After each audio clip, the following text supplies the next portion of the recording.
तो साधना है चक्र भेदन ग्रंथि छेदन। तो चक्र, कैसे हम चक्र में फंस गए? हम 7 तरह की चेतनाओं में फंसे हुए हैं। जो आकार में आया, फिर वो 2 प्रकार की एनर्जी लेके आया, male and female energy. Further 2 energies के साथ और क्या आया, जब कोई भी चीज 2 भागों में बट जाती है तो उसके ऑटोमेटिकली अंदर 2 एनर्जी आ जाती है, और वो 2 एनर्जी के साथ 3 एनर्जीज और जुड़ जाती है। वो 2 एनर्जी क्या है? Positive and negative energy. और वो जो पॉजिटिव और नेगेटिव एनर्जी है, मेल एंड फीमेल एनर्जी है, वो फर्दर 3 भागों में बट जाती है, उत्पत्ति, पालन और संहार। फिर फर्दर 4, 5, 6, फिर 7 में बट जाती है। हर चीज 7 भागों में बट जाती है। 7 सुख, 7 कुंडलनी के चक्र, 7 वार, 7 ग्रह। आप कहोगे 9, 9वां तो छाया ग्रह है, राहु और केतु। 8, 9, 7 सुख, हर चीज। फिर 7 इंद्र धनुष के रंग, सूर्य के 7 घोड़े, सब कुछ फिर 7 में विभाजित हो जाता है। तो ये जो चक्र है, 7 चक्रों में जो हम फंसे हुए हैं, आज उसका भेदन करने की जो साधना है उसको हम समझेंगे। तो बड़े ध्यान से आप सुनना। तो चक्र, जैसा कि मैंने बताया, एवोल्यूशन, जो दशावतार हम समझ रहे थे पहले पानी की जीव, तो सबसे पहले आ जाते हैं हम, क्योंकि अब हम मनुष्य शरीर में आ गए। पहला चक्र होता है मूलाधार चक्र। मूलाधार चक्र मेरे ख्याल में ज्यादातर लोगों को पता हो। मूलाधार चक्र हमारे रीढ़ की हड्डी जहां खत्म होती है, बस लगभग वहां होता है, गुदा द्वार मान लो आप, वहां होता है। और मूलाधार चक्र को बोलते हैं हम गणेश, यानी शुरुआत। वापस हमें ऊपर उठना है ना, नीचे तो हम आ ही चुके हैं मनुष्य शरीर में। मूलाधार चक्र, श्री गणेश। किसी भी चीज की शुरुआत होती है उसको कहते हैं श्री गणेश। अब आप ध्यान से देखो, आपके जीवन की जो सुबह की जो शुरुआत होती है, कैसे होती है? प्रातः काल होता है। सबसे पहले जब पृथ्वी तत्व में आ गए ना हम, तो हम पृथ्वी तत्व में आने के कारण और मन और माया का संग करने के कारण हम भोजन करते हैं। तो नेचुरल सी बात है, जब भोजन करेंगे तो भोजन करने के बाद शौच भी करना होगा, शुद्धि करनी होगी। क्योंकि जब हम डुअलिटी में आते हैं तो डुअलिटी में शुद्धि करना परम आवश्यक है। अगर शुद्धि नहीं करेंगे, श्री गणेश की पूजन नहीं करेंगे, तो गणपति नाराज हो जाएंगे, तो रास्ते में तकलीफ हो जाएगी। अगर आप सुबह सुबह उठे और साफ नहीं हुए, शौचालय नहीं गए, यूरिनेशन और पॉटी नहीं अच्छे से आपने करी, तो आप दिन की शुरुआत नहीं कर सकते हो। वो है श्री गणेश, जहां पर मूलाधार चक्र है, शुद्धि का। इसलिए सुबह उठ के हमें सबसे पहले फ्रेश होते हैं, थोड़ा व्यायाम आदि करते हैं, शरीर को व्यायाम देते हैं ताकि हम स्वस्थ हो सके, ताकि हम जागृत हो सके। गणपति पूजा तो मूलाधार में बताया गया है, गणपति जी।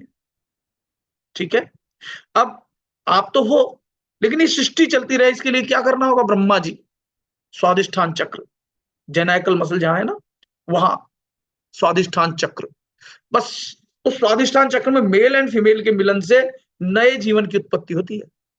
वहां ब्रह्मा जी का वास बताते हैं। समझ में आ रही है ना आप सब लोगों को? ऐसे करके बोलो, समझ में आ रही है तो? समझ में आ रही है? समझ में नहीं आ रही है काफी लोगों को? थोड़ा सा गर्दन तो हिलाओ, जीवित हो ना सभी लोग? ऐसे करो।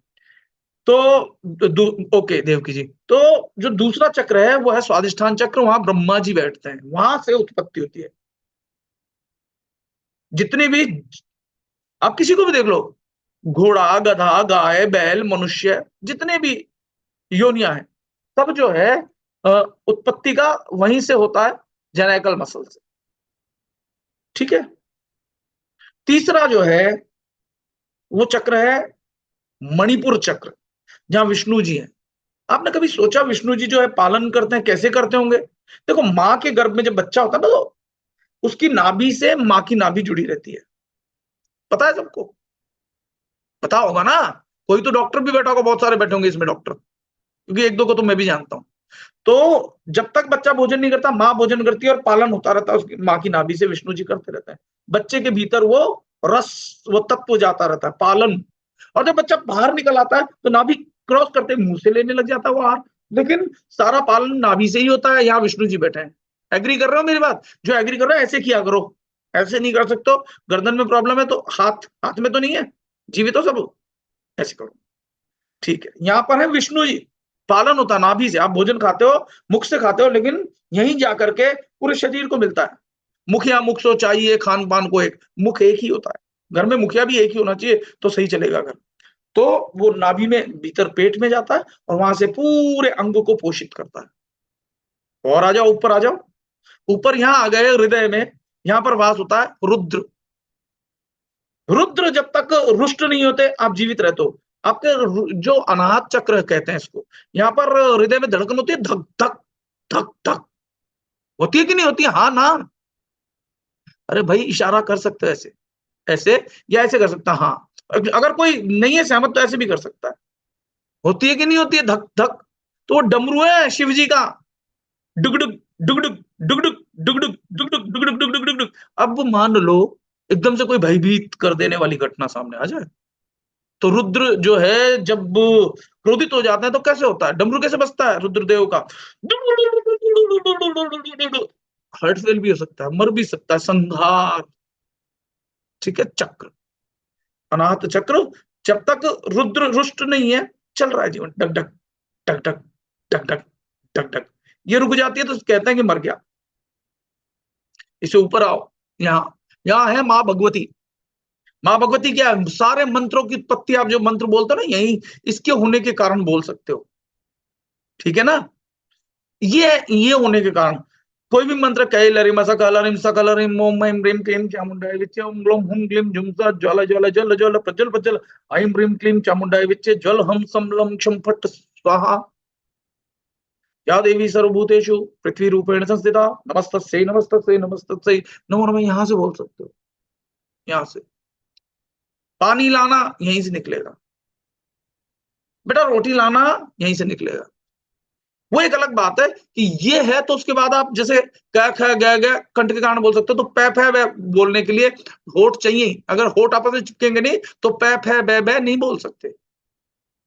ट ठ ड ढ नहीं बोल सकते अगर जीभ ना हो तो, क्योंकि तालू से टच नहीं होगी तो ट ठ ड ढ नहीं बोल सकते। लेकिन क्या जो बोल नहीं सकता क्या भगवान उसको नहीं मिल सकते? यानी ये मंत्र आदि एक अवस्था तक के लिए तो ठीक है, फिर आगे मंत्र भी काम नहीं करते।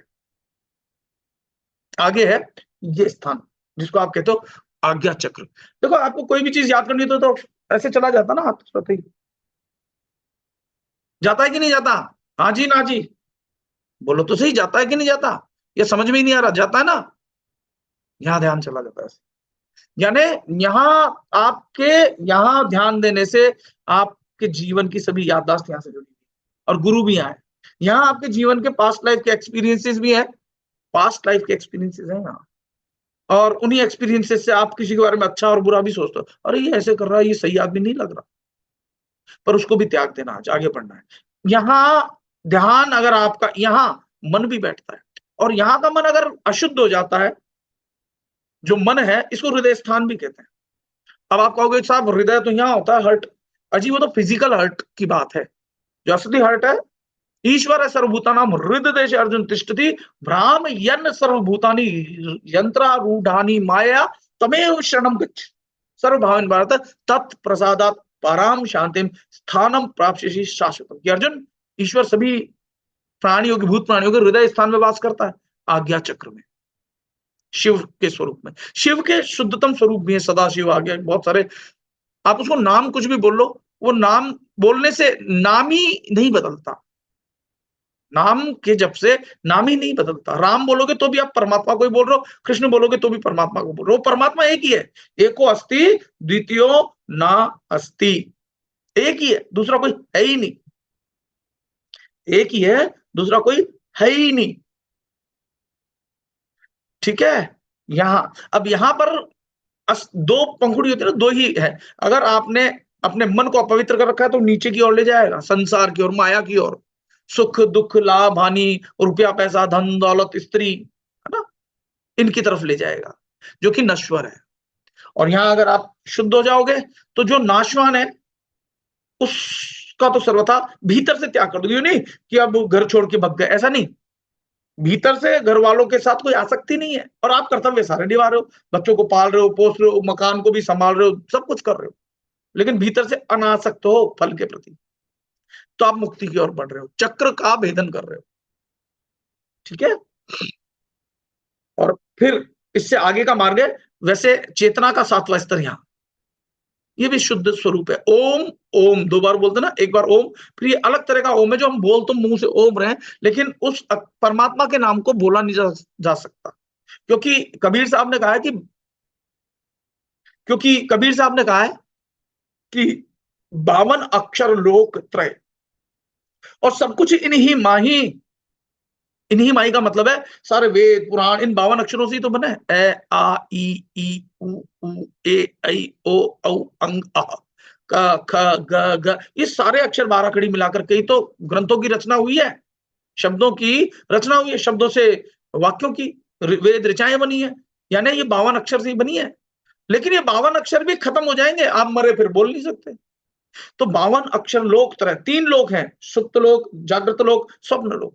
52 अक्षर लोक त्रय, सब कुछ इन्हीं माही, ए अक्षर खिर जाएंगे, ऊ अक्षर इनमें नाही। अक्षर का मतलब होता है जिसका कभी नाश ना हो। हम जो बोलने वाले अक्षर बोलते हैं वो उसका नाश हो जाता है, लेकिन जिसका नाश नहीं होता वो है आत्मा। क्या है? सभी लोग मुंह से बोलो, मुझे सुनाई ना दे कोई बात नहीं, मुझे होठ हिलते हुए दिखाई देंगे। जो जिसका नाश नहीं हो वो क्या है? बोलो तो सही। आत्मा। तो आप आत्मा हो, आप शरीर नहीं हो, लेकिन आप शरीर समझ के जब बैठते हो तो सुख दुख दिन रात लाभ हानि सब चलता है। तो अब हमें क्या अभ्यास करना है? हमें चक्र भेदन करना है। तो इन चक्करों से निकलना होगा। अभिमन्यु किस चक्र में फंसा था? वो एक कथा जो आती है महाभारत में, यही बताया जाता है कि चक्र भेदन हर किसी को आता नहीं। सांसारिक चक्रों का भेदन करना आज हम यहाँ सीखते हैं, अभी हम उसकी साधना करने वाले हैं। तो अभी जितना मैंने समझाया, मैं आप में से किसी को कुछ पूछना हो तो वो पूछ सकता है, अनम्यूट हाथ उठाए और पूछे। कोई शंका समाधान हो तो मैं जवाब दे सकता हूं, क्योंकि इतने तक के बाद मैं चाहूंगा किसी को कुछ पूछना है ऐसे करके पूछ लो, नहीं तो इसमें एक बटन आता है हैंड रेज करने वाला, हैंड रेज करके पूछ लो। कोई नहीं पूछ रहा, आगे आगे चलूं? आप सब बड़े विद्वान हो, और बहुत सारे लोग तो वीडियो ऑन ही नहीं रखते, बड़े ही शर्म की बात है। मैं अभी ध्यान भी नहीं कर रहा हूं, अभी तो आप वीडियो ऑन रखें। जब ध्यान में बैठोगे कर लेना बंद। तो किसी को कुछ नहीं पूछना, यहां तक समझ में आ गया? चलो मैं अनम्यूट भी कर रहा हूं, मैं एक दो लोगों से खुद से पूछूं सवाल कि इसका क्या मतलब है, इसका क्या मतलब है। चलो मैं पूछता हूं कि नाशवान क्या है। मैंने सबको अनम्यूट कर दिया। कोई भी मैं नाम ले लेके पूछूं, अगर खुद से नहीं बता पा रहे हो तो आपकी कितनी जो है ट्रेनिंग हो गई, कितना आप समझ गए। चलो मैं पूछता हूं, इसमें गीता पटेल जी हैं, क्या आप बता पाओगे कि नाशवान क्या है? अनम्यूट करके बोलो। नहीं बोल रहे हैं, चलो नेक्स्ट। कई लोग शर्म करते हैं, अगर शर्म करोगे तो आप में आत्मबल नहीं बढ़ेगा। ज्योतिर्मयी जी, आपका अनम्यूट हुआ है तो आप बता दीजिए नाशवान क्या है। आपके बहुत सारे लोगों के म्यूट कर रहा हूं मैं, सिर्फ ज्योतिर्मयी जी से पूछ रहा हूं, क्या वो बता पाएंगे? बिल्कुल, नाशवान शरीर है। ओके। और ये कपिल राजपुरोहित जी कहना चाहते हैं, कुछ जल्दी बताएं आप भी, अनम्यूट करके बताएं। कपिल जी अनम्यूट करें और बताएं। हाथ आपने हैंड रेज किया हुआ है ना, बताएं, अनम्यूट करें अपने आप को। आत्मा नाशवान है। आत्मा नाशवान नहीं है, उल्टा बोल गए हो आप। आत्मा अविनाशी है। अविनाशी, ओके। आत्मा का ही तो हमें ध्यान करना है जिसको हम भूले बैठे। चलिए, तो ये मैंने बता दिया कि आत्मा नाशवान नहीं है, नाशवान है शरीर, मन भी, इंद्रियां भी, प्राण भी नाशवान है, क्योंकि ये प्राण छूटते हैं शरीर छूट जाता है। लेकिन आत्मा शरीर है, तब भी आप देख रहे हो ना मुझे शरीर से। आप शरीर में बैठे हो तो इन आंखों से देख पा रहे हो, ये आत्मा निकली तो आंखें तो हैं, देख नहीं पा रहे, लेकिन आत्मा देख रही है। इमोर्टल बोलते हैं गुरुजी, उसको इमोर्टल बोलते हैं।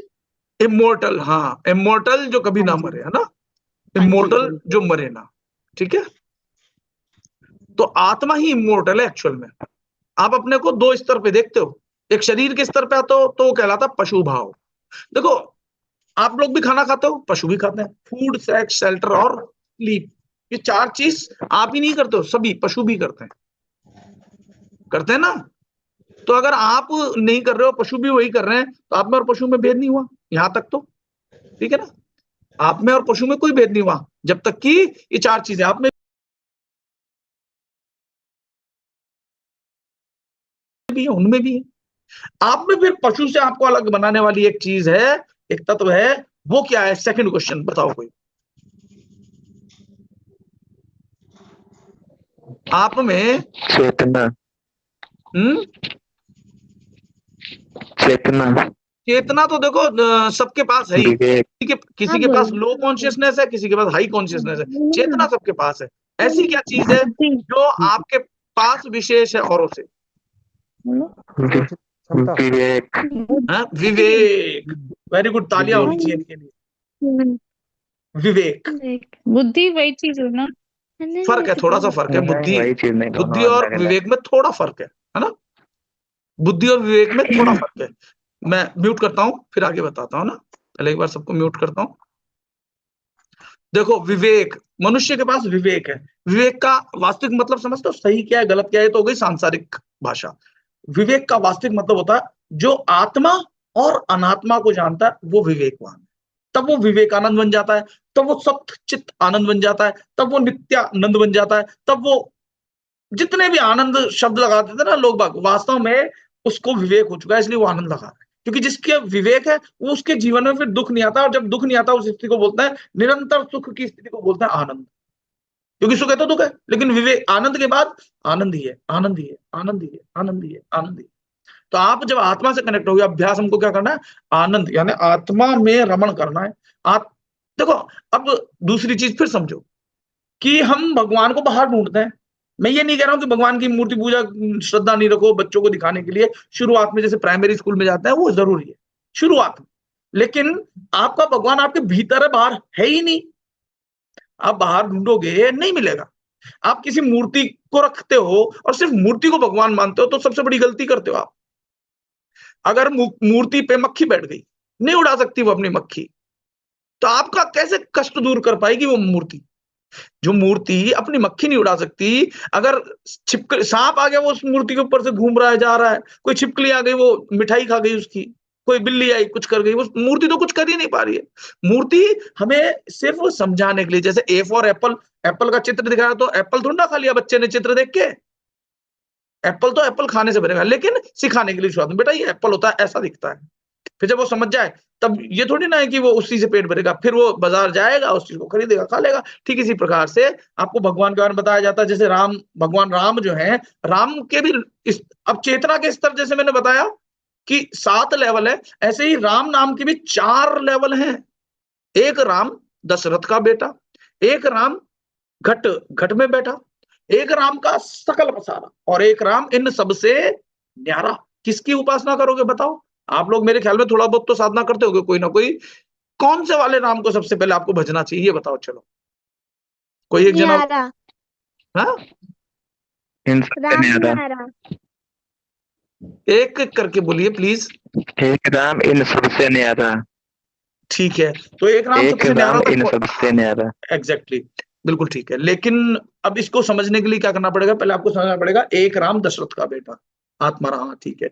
एक राम दशरथ का बेटा, तो शुरुआत में हम क्या है उस राम की जानते हैं। हाँ भाई, वो मर्यादा पुरुषोत्तम थे, वो अच्छे मार्ग पे चलते थे, माता पिता की सेवा करते थे, माता पिता की आज्ञा पे उन्होंने घर छोड़ दिया, अपनी पत्नी के लिए भी उन्होंने संघर्ष किया, ये वो। तो एक राम हो यानी जीवन में अच्छी सीख, शिक्षा, सत्संग को समझना कि हमें अच्छे आचरणों पे चलना चाहिए, यानी ये शरीर को ऐसा बनाना चाहिए जो मर्यादा में रह सके, दूसरे की चीज पे अतिक्रमण ना करे। एक राम वो, लेकिन वही राम सबसे उच्च कोटि के नहीं है। एक राम दशरथ का बेटा। हर व्यक्ति दशरथ बनता है। दशरथ क्यों कहा है? क्योंकि 9 छेद होते हैं, 9 द्वार से चेतना बाहर जाती है, कानों से चेतना बाहर जाती है। आपको सुनने पे गाना सुन ले, ये सुन ले, वो सुन ले, चेतना बाहर जा रही है। आंखों से देख रहे हो, ये मुझे मिल जाए, वो मुझे मिल जाए, गाड़ी घोड़ा बंगला पैसा रुपया, ये स्वादिष्ट खाना मेरे को मिल जाए, है ना। 9 द्वार है, 2 आंख, 2 नाक के, 2 कान के, कितने हो गए? 6। 7वां मुख, 8वां नीचे, 9वां नीचे, और 10वां बंद है। वो जो बंद है वो शिव नेत्र है। इसीलिए शिव जी आंखें बंद करते हैं और 10वें नेत्र को खोलने का अभ्यास करते हैं। आंखें बंद करते हैं। अगर तुम आंखें बंद करोगे और भीतर जाओगे तो तुम शिव बन जाओगे। अभी क्या बन रहे हो, कोई बता पाएगा? अभी क्या बन रहे हो? अभी शव बन रहे हो, शव, क्योंकि ध्यान बाहर जा रहा है। ये ध्यान सिमट करके 10वें द्वार पे आएगा, और जब प्राण 10वें द्वार से निकलेंगे तो आप मुक्त हो जाओगे, मुक्त ही हो। तो आंखें बंद करके बैठोगे तो शिव बन जाओगे, आंखें बंद करके बैठोगे तो बुद्ध बन जाओगे। क्या बन जाओगे? बुद्ध। आंखें खोल करके रात दिन घूमते रहते हो, ध्यान में बैठते नहीं हो, तो बुद्धू बनते हो। बुद्धू क्या बनते हो? बुद्धू। तो बुद्ध खाली वो बुद्ध नहीं थे कि वो बुद्ध, आप सब बुद्ध बन सकते हो, आप सब शिव बन सकते हो। ये नहीं केवल वही शिव, क्योंकि शिव जो है ना, हम लोग सोचते हैं किसी हमने क्या, हम हमारे जो ग्रंथ बहुत ही ब्यूटीफुली लिखे हैं, लेकिन जब तक गुरु नहीं होगा समझ नहीं पाओगे। आप क्यों नहीं समझ पाओगे? क्योंकि हम मनुष्य है ना, तो मनुष्य सदृश ही हमने भगवान बनाया। जैसे पवन देव, तो अगर हम दिखाएंगे पिक्चर टीवी पे, तो पवन देव एक मनुष्य की तरह प्रकट होते हैं। अग्निदेव, अग्नि में से एक देवता प्रकट होंगे, खीर लेके आएंगे, ये खा लो, इससे बच्चा हो जाएगा, है ना। हम ऐसे पिक्चराइजेशन करते हैं, लेकिन वास्तव में आकार स्वरूप थोड़ी ना है ये। अग्निदेव अग्नि है, जिनमें एक जलाने की क्षमता होती है और एक प्रकाश करने की क्षमता होती है। हमने पवन देव को भी मनुष्य रूप के रूप में किसी देवता मान रखा है, पर वास्तव में वो एक शक्ति जो है वो अलग है। हमने सबको ये चित्रण करके देख रखा है। तो अब जब हम अपने आप को जानेंगे तो क्या करेंगे? हम सब जो है वो एक ही है, ज्योतिर्मय, पर अलग अलग इसलिए दिख रहे हैं। जैसे मान लो एक समुद्र है, आप परमात्मा है ना, एक समुद्र है, उस समुद्र में मैंने मटका डाल दिया, लोटा डाल दिया, सुराही डाल दी, अब उसमें पानी भर गया, तो समुद्र का बाहर भी भगवान, भीतर भी भगवान। लेकिन अब वो अलग अलग क्यों दिख रहे हैं? इतने सारे लोटे, मटके, घड़े, सुराही, बर्तन अलग अलग इसलिए दिख रहे हैं क्योंकि अब आपने अहंकार रूपी दीवार खड़ी कर ली है उस परमात्मा के चारों ओर। ठीक है, तो आपके भीतर भी परमात्मा है। तो एक राम दशरथ का बेटा, जैसे मैं हूं, तो ये दशरथ रूपी दो 9 छेद और 10वां बंद है, इसके अंदर मैं बैठा हूं दशरथ, और दशरथ का बेटा मैं उत्पत्ति कर रहा हूं, वो भी आगे उत्पत्ति करेगा, वो भी दशरथ बनेगा, और जब तक नहीं है तब तक वो राम है ना। तो एक राम दशरथ का बैठा, यानी शरीर, हम शरीरों के पास। एक राम घटघट में बैठा, आत्मा, अभी आत्मा है लेकिन जीवात्मा है, बंधी हुई है। आत्मा तो है लेकिन क्या है? बंधी हुई है। जैसे आप चाहो खाना मिल जाए और आप सक्षम नहीं हो, तो किसी दूसरे पे आश्रित हो। 3 तरह की चीज होती है, मैंने बताया ना त्रिपुरा रहस्य। जैसे डिपेंडेंट, इंडिपेंडेंट, इंटरडिपेंडेंट, ये अवस्था भी 3 प्रकार की होती है। हर व्यक्ति सोचता है कि मैं तो डिपेंडेंट हूं, मैं क्या कर सकता हूं। नहीं भाई, तुम्हारा भी कोई ना कोई योगदान है। हर व्यक्ति सोचता है मैं तो इंडिपेंडेंट हूं, मेरे को उससे क्या लेना देना, मैं अपना कमाता हूं, खाता हूं। नहीं भाई, तुम इंडिपेंडेंट भी नहीं हो। We all are interdependent. जब कोविड में सांस नहीं आ रही थी, तो ऑक्सीजन सिलेंडर चाहिए था कि नहीं चाहिए था? तो पेड़ों पे हम निर्भर हुए कि नहीं हुए? We are interdependent.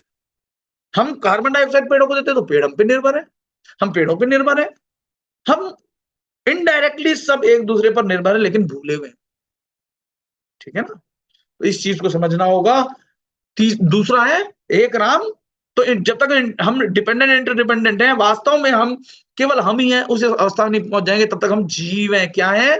जीव। तो अब आपको क्या करना है? आपके असली भगवान कौन है? आपकी आत्मा। गीता में भगवान ने कहा अहम आत्मा गुडाकेश है, सर्वभूताय भूताय स्थित। सब भूत प्राणी, भूत यानी जो पंचभूत कहते हैं, जल, अग्नि, पृथ्वी, वायु, आकाश, सभी भूतों के भीतर मैं बैठा हूं। वो कृष्ण, वो राम, आप नाम कुछ भी ले लो, वास्तव में वो आत्मा ही परमात्मा। उसी को आप राम बोल लो, कृष्ण बोल लो, है ना, जीसस बोल लो, या कुछ और बोल लो।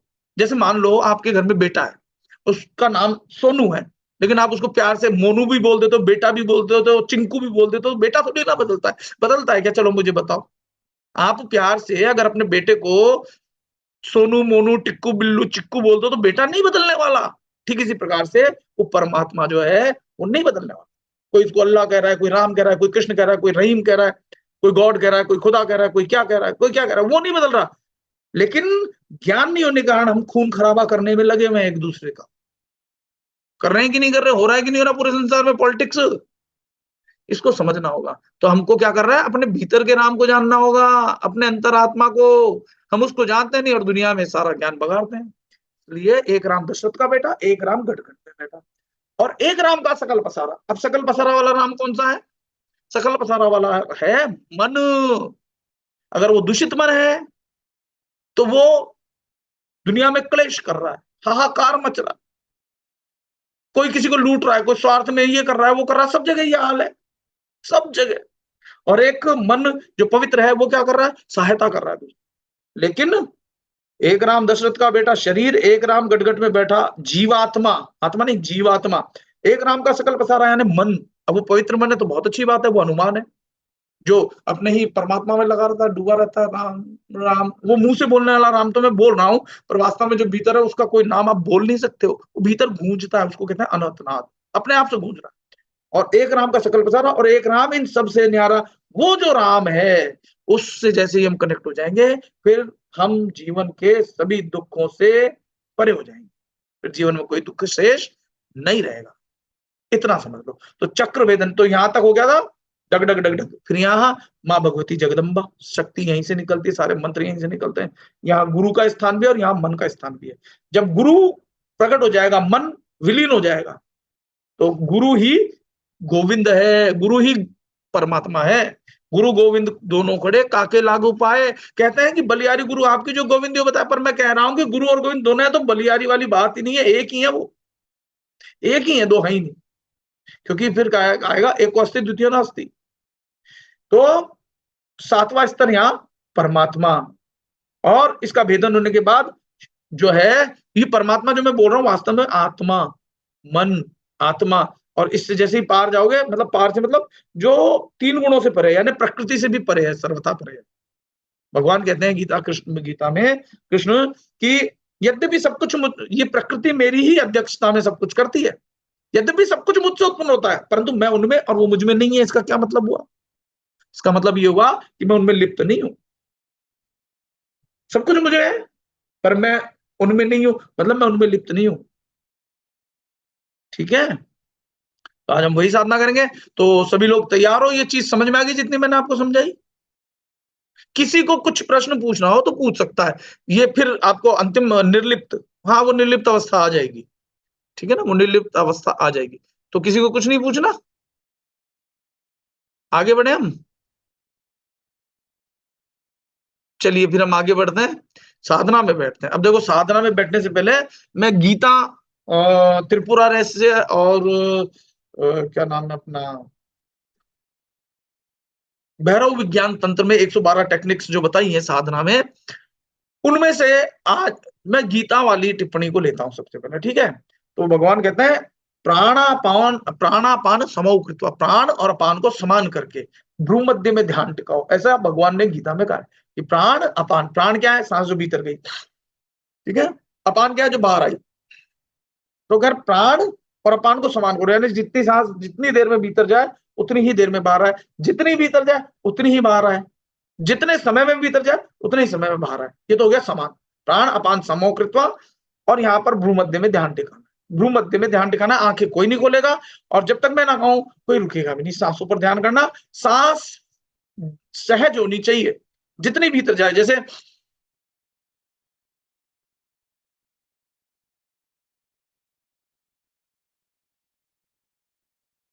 कोई भी नहीं रुकेगा जब तक मैं नहीं कहूं, और ध्यान मेरा यहाँ भ्रूमध्य पे टिका हुआ है, आंखें बंद रखनी है, तब शिव बन पाओगे। तो सभी लोग आंखें बंद कर लो, कमर सीधी, गर्दन सीधी, आंखें बंद, शरीर एकदम सीधा हो, आंखें बंद हो, सांस आए और सांस जाए। हो सकता है सांसों में आपको अपने आप से आवाज सुनाई दे, ओम, सांस भीतर गई तो सो, हम चलो छोड़ो, आपको सुनाई दे सो, सांस भीतर गई तो निकाली खम, लेकिन ध्यान भ्रूमध्य से ना हटे। आंखें बंद करके भ्रूमध्य में ध्यान टिका रहे, कोई आंखें नहीं खोलेगा। आंख खोलने का मतलब शव, आंख बंद का मतलब शिव, शिव बनो थोड़ी देर के लिए, आंखें बंद, सांस पर ध्यान।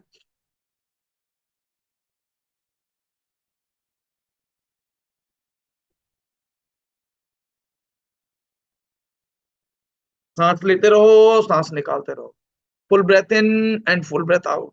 पूरी सांस भीतर, पूरी सांस बाहर, भीतर बाहर, भीतर बाहर, भीतर बाहर, भीतर बाहर, भीतर बाहर, भीतर बाहर। Full breath in and full breath out, कोई रुकेगा नहीं।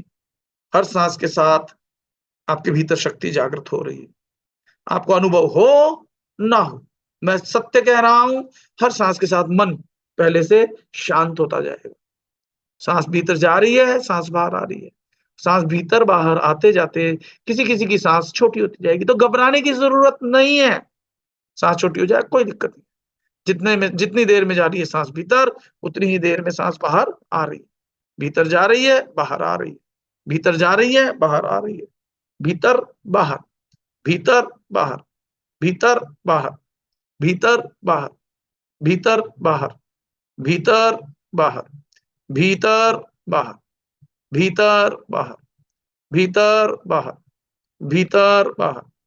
अब किसी किसी की सांस रुक जाए तो कोई दिक्कत नहीं है, प्राण जागृत रहेंगे, प्राण चल रहे हैं।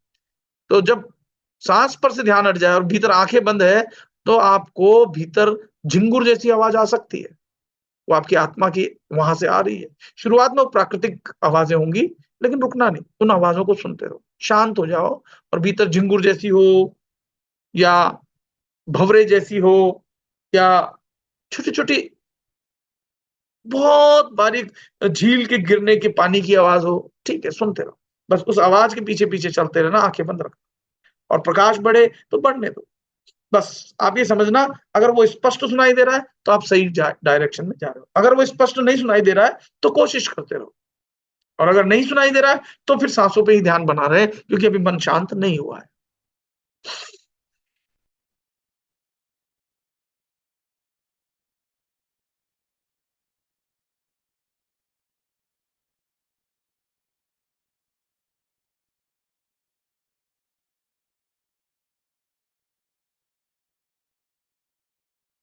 Full breath in and full breath out.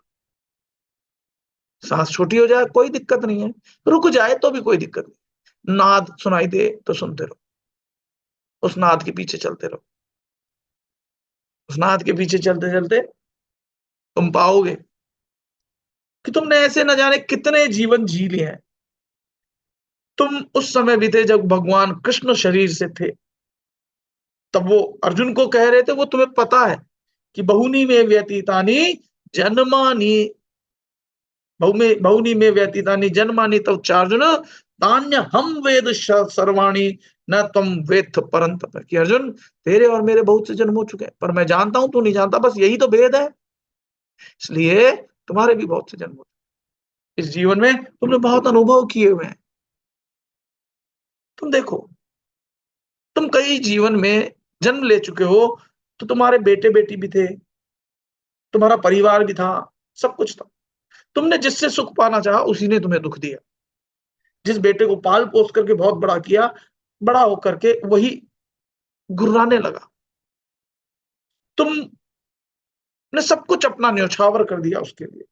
तुमने जिस पत्नी के लिए बहुत कुछ किया, वही तुम्हें बहस करके दुख देने लगी। जिस पति के लिए तुमने बहुत कुछ किया, वो पति तुम्हें कुछ समझता ही नहीं। ये अनुभव तुम हर जीवन में करते आए हो,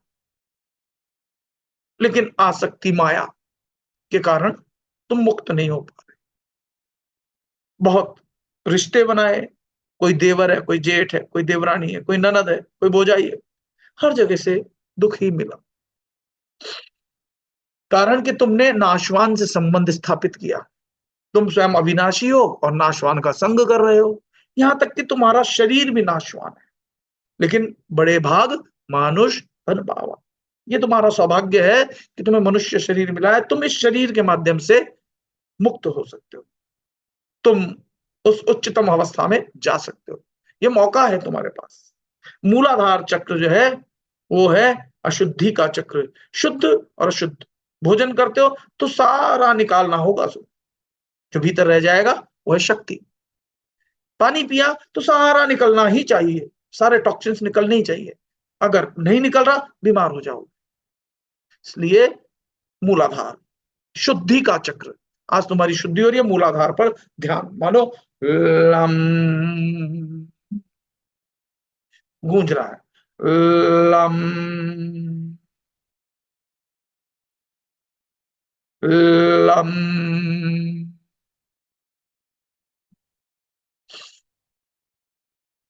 भ्रूमध्य पे ही टिके हुए तुम मूलाधार का ध्यान कर पा रहे हो।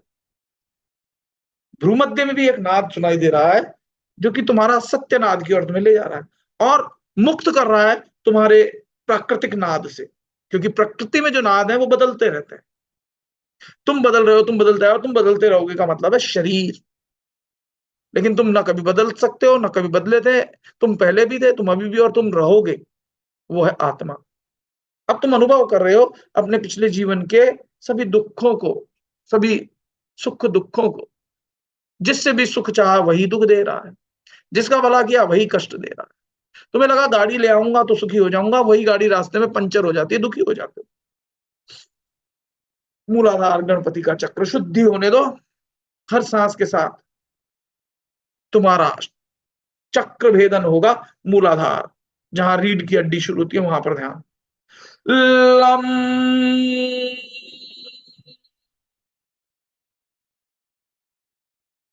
Lump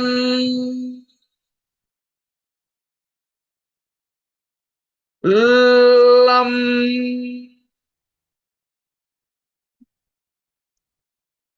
lump.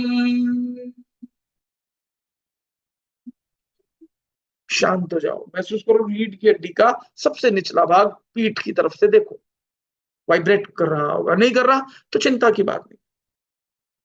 सांस मानो अब मूलाधार से ही ले रहे हो, मूलाधार से निकाल रहे हो, लेकिन ध्यान भ्रूमध्य में भी बना हुआ है।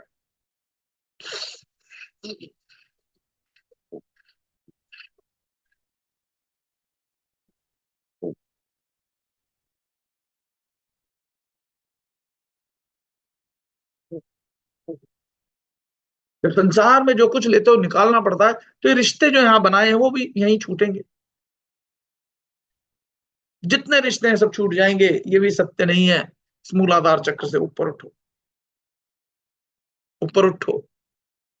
जहां जैनाइकल मसल है, रीढ़ की हड्डी पीछे देखो, वहां पर एक चक्र है जिसको तुम कहते हो स्वादिष्ठान चक्र। देखो दो चीजें हैं, एक है स्वादिष्ठान। अगर आप सही ढंग से नहीं समझे तो स्वाद का स्थान समझोगे, रस लेने का स्थान समझोगे। लेकिन अगर आप समझ गए कि स्व अधिष्ठान है, यानी खुद का अधिष्ठान है, मैं खुद यहां पर टिका हुआ हूं, रुका हुआ हूं, इससे ऊपर उठना है, तो स्वादिष्ठान, स्वाद का स्थान बनाओगे तो स्वाद लोगे, रस लोगे भोगों में। आज ऊपर उठना है, आज इस ग्रंथि का भी जो है, ब्रह्मा ग्रंथि है ना, इसका भी छेदन करना है। ओम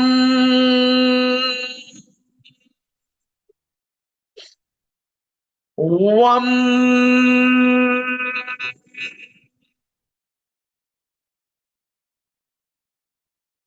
ओम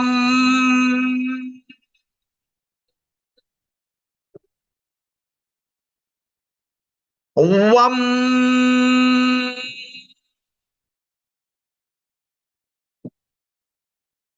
ओम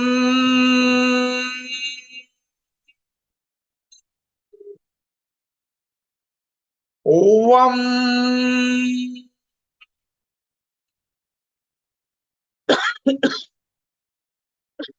ये है क्रिएशन वाला चक्र। संसार के पदार्थ यहीं से उत्पन्न होते हैं। उत्पत्ति, सांसारिक उत्पत्ति, आकार की शुरुआत यहीं से होती है। ओम ओम, यानी उत्पत्ति से पहले शुद्धता। तो मूलाधार का भेदन, अब जो है स्वादिष्ठान चक्र में प्रवेश कर गए। बहुत अच्छे, शांत होकर के महसूस करो रीढ़ की हड्डी में क्या हो रहा है। हथेलियां खुली हुई आसमान की ओर है, उंगलियों में वाइब्रेशन हो रहा होगा, महसूस करो सभी लोग।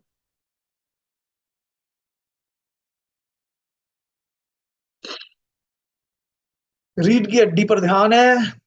रीढ़ की हड्डी से और ऊपर उठो, जहां नाभि है पीछे से, वहां महसूस करो ये स्थान।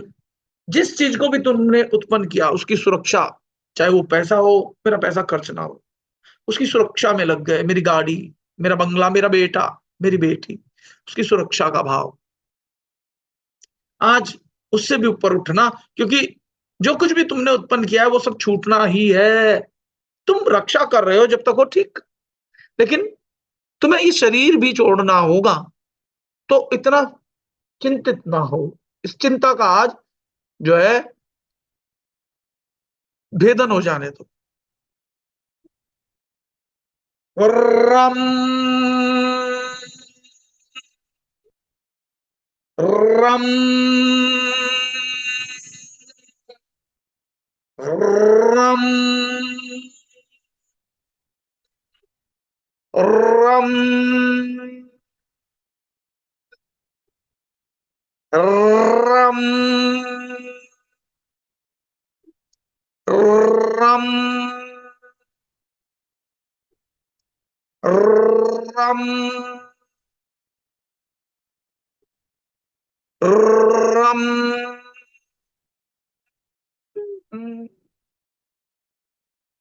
ध्यान मणिपुर में एकदम शांत बैठ जाओ, फील करो रीढ़ की हड्डी में पीछे जहां मणिपुर है, नाभि है उसके बिल्कुल पीछे जहां तुम्हारी रीढ़ की हड्डी है वहां स्पंदन महसूस करो।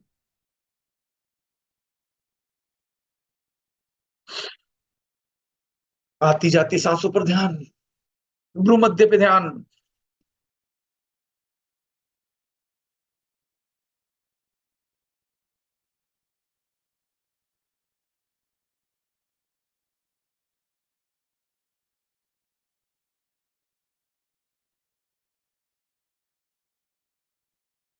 तुम ब्रह्मा विष्णु महेश से भी ऊपर हो।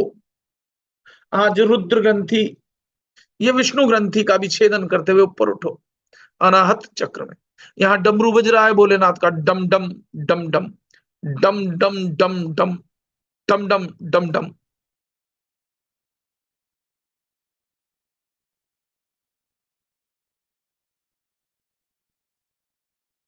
ध्यान यम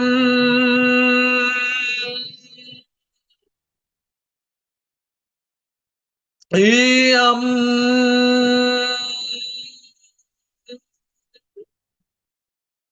यम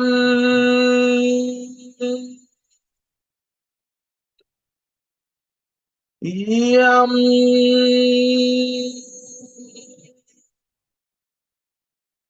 यम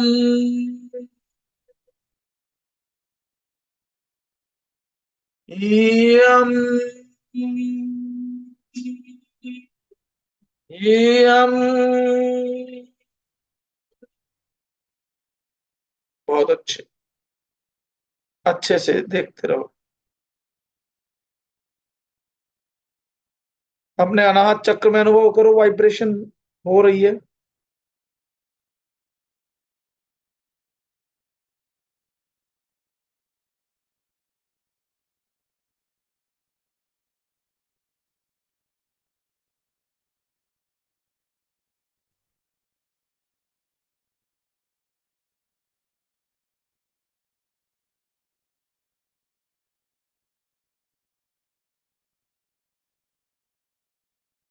यम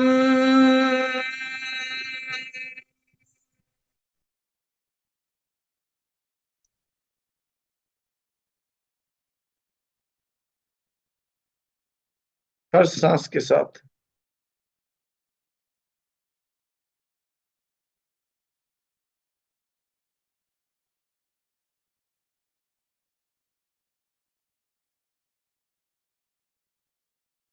गहरी सांस आ रही है और गहरी सांस जा रही है।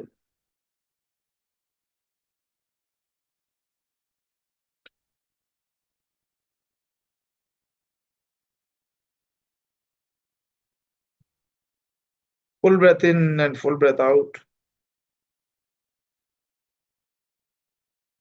Full breath in and full breath out.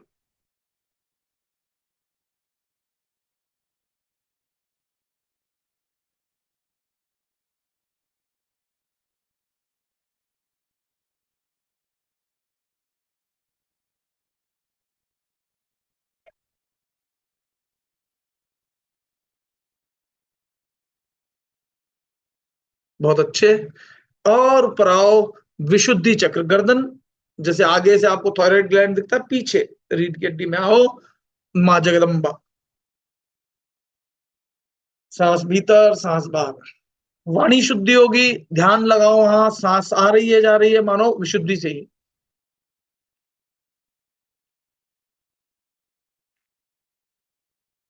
हम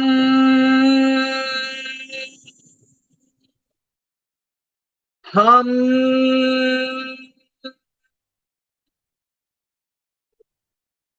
हम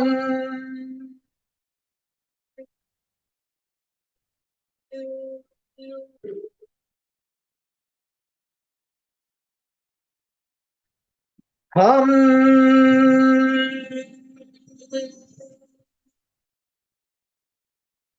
हम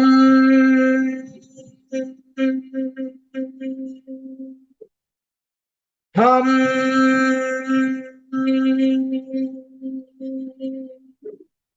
शांत होके विशुद्धि चक्र पे ध्यान। आपके जैसे जैसे चक्र खुलेंगे, और ये साधना हर रोज करनी है, और हर रोज आप कर पाओ ना कर पाओ तो आप ज्यादा जानकारी के लिए मुझसे संपर्क कर सकते, क्योंकि हर रोज खुद से करना बहुत मुश्किल है, लेकिन गुरु के सानिध्य में करना बहुत आसान। हम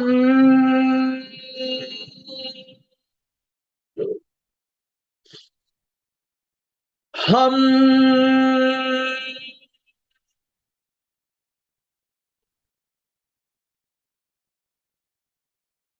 अपना ध्यान जहां बिंदी लगाते हैं ना आज्ञा चक्र, उसके बिल्कुल पीछे की तरफ, मतलब जहां मेडुला होता है, मेडुला ओब्लिगेंटा,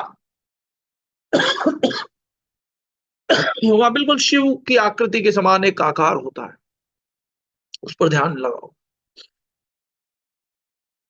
ओ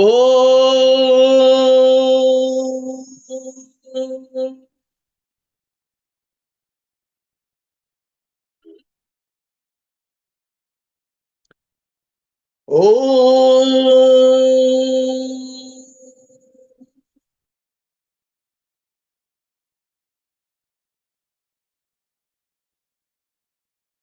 ओम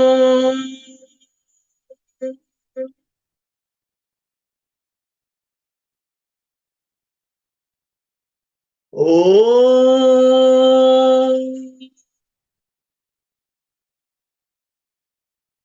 बहुत अच्छे, ध्यान लगा के रखो। दिव्यता बढ़ती ही जा रही है, रीढ़ की हड्डी पीछे से वाइब्रेट हो रही है, अनुभव तो करो। ओ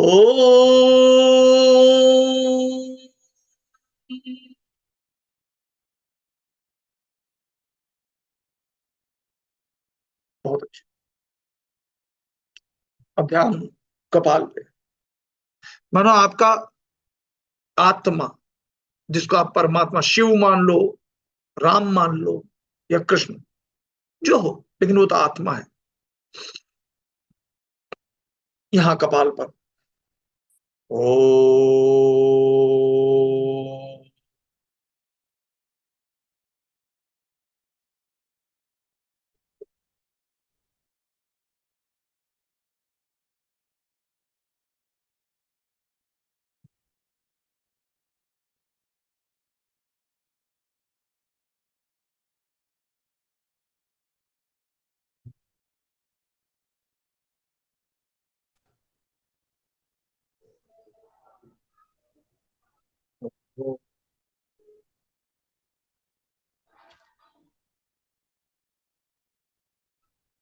ओ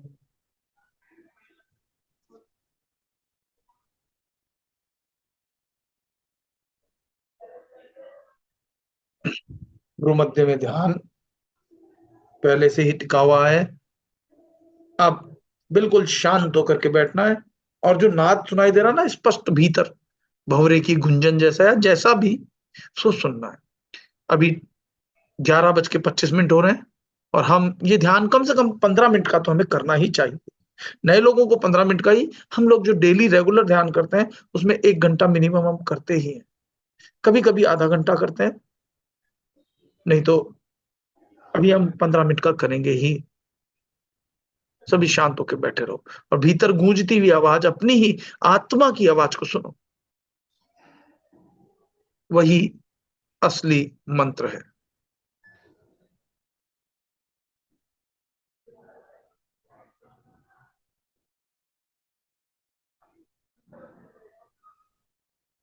सतनाम श्री वाहे गुरु, सतनाम श्री वाहेगुरु। सतनाम श्री वाहेगुरु। सतनाम श्री वाहेगुरु। सतनाम श्री वाहेगुरु। सतनाम श्री वाहेगुरु। वाहेगुरु। वाहेगुरु। वाहेगुरु। वाहेगुरु। सतनाम श्री वाहेगुरु। सतनाम श्री वाहेगुरु।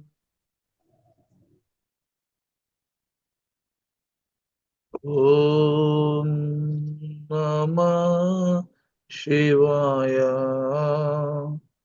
ओम नमः शिवाय। ओम नमः शिवाय। ओम नमः शिवाय। भीतर के नाद को सुनते रहो। आप ही की आवाज, आप ही की आत्मा की आवाज को सुनते रहो। ये आवाज जितनी स्पष्टता से सुन पाओगे उतना ही तुम जीवन में आगे बढ़ते जाओगे, अपनी आत्मा के साथ एक होते जाओगे। आप भी इमोर्टल हो जाओगे। इमोर्टल तो हो ही, लेकिन आप अपने आप को ही जान जाओगे तो इमोर्टल हो जाओगे।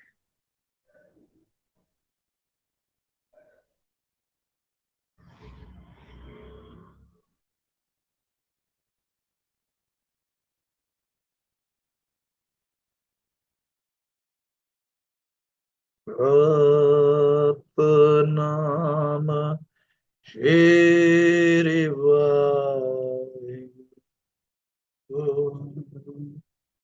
सतनाम श्री वाहेगुरु।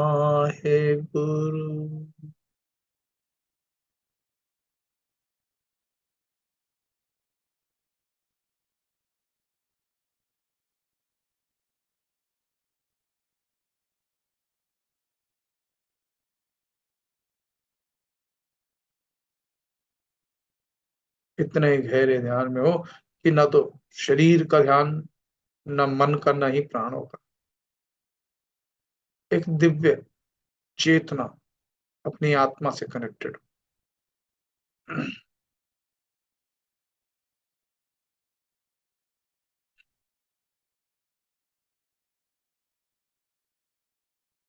ओम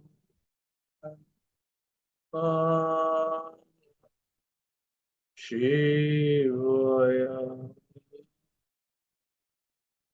ओम शिवाय। ओम नमः शिवाय। ओम नमः शिवाय।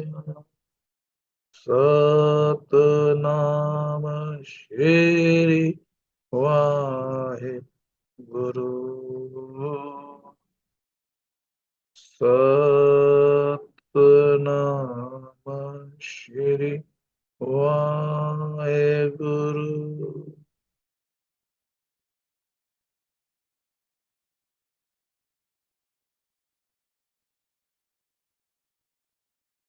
10 मिनट शेष भीतर के नाद को सुनते रहो।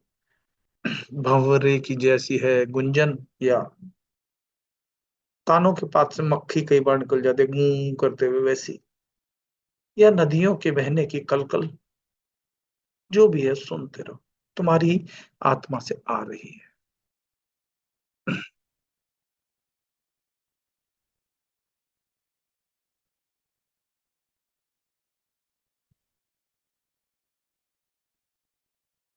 ओम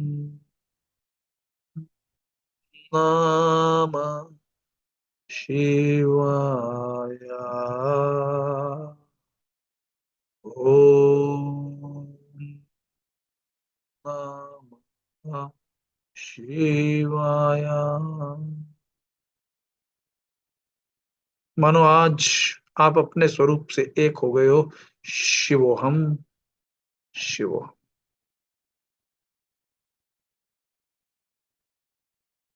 मानो आज आप जान गए हो कि स शिवा सोहम हम स शिवा सोहम स शिवा सोहम हम स शिवा सोहम सोहम हम स शिवा।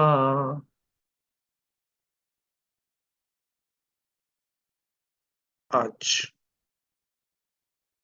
अंतिम 10 मिनट शेष मेडिटेशन करते रहो, अपने निज से जुड़ते रहो, अपने आप से जुड़ते रहो। भीतर से आंखें खुलने दो, बाहर से आंखें बंद।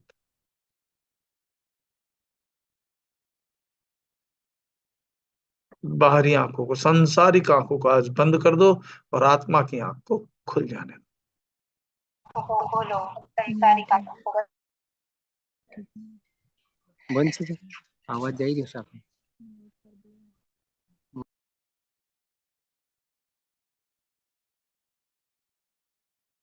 कृपया अनम्यूट ना करें अपने आप को जब तक मैं ना कहूं।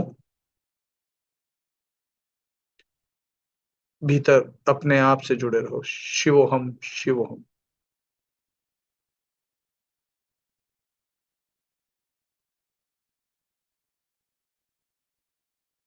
ओम नमः शिवाय।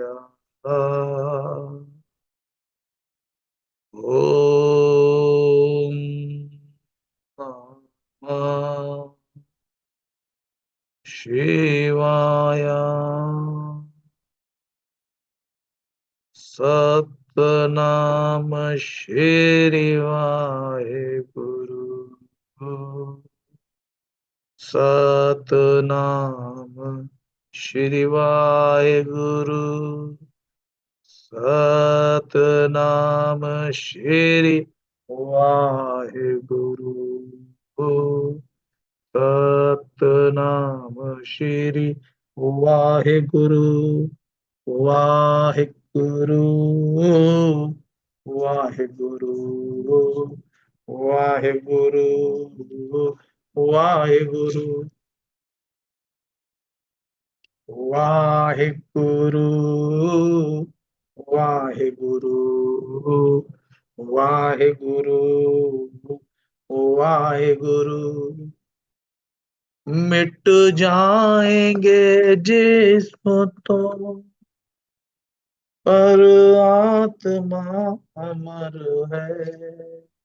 जेद अंग संग शिव है, उन फेर किस दा डर है। सतनाम श्री वाहेगुरु।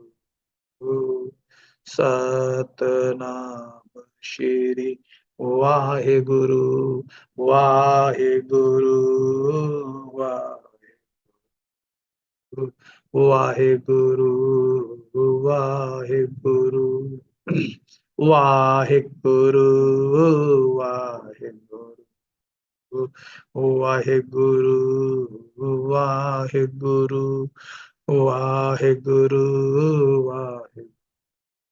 वाहेगुरु वाहेगुरु वाहेगुरु वाहेगुरु वाहेगुरु